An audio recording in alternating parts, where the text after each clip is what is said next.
Pozor, pozor, dobra novica! Film Gen4 predstavlja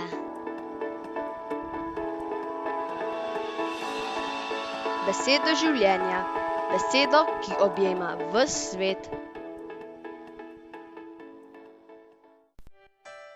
Jezus se je povzpel na grič in v molitvi Oče naš razložil svojim prijateljem, kako naj Boga nagovorimo kot očeta.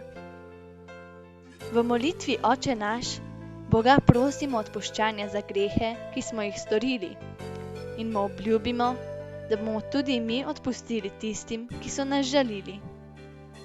Bog vedno odpušča, tako moramo odpuščati tudi mi.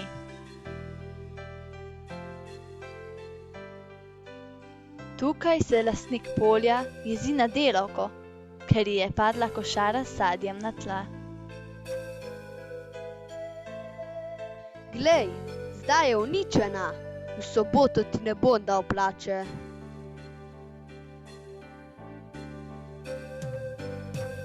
Ženska začne jokati. Kako naj kupim hrano za svoje otroke, če nimam denarja? Gospodar razume, da je v tistem trenutku pomembneje, da jo odpusti.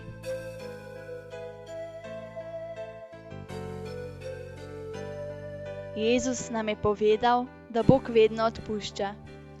Tudi mi moramo storiti enako.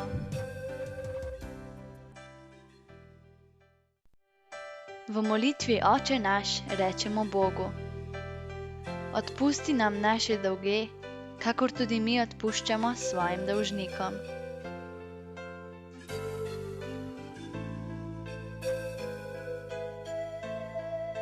Kaj to pomeni? Odpusti nam naše dolge. Boga prosimo, naj izbriše naše grehe, naša slaba dejanja, zaradi katerih se drugi jezijo.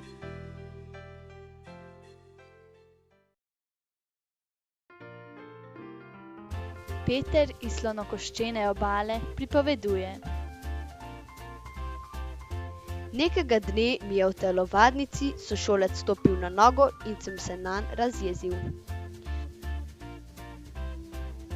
Ko sva se vrnila v učilnico, me je prosil za svinčnik, a sem bil še vedno jezen.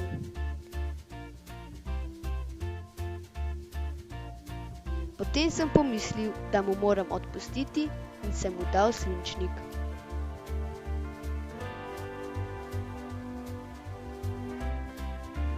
Odpuščajmo. Tako storimo tudi mi. Ej, Gen4, delamo dejanja ljubezni. Adijo!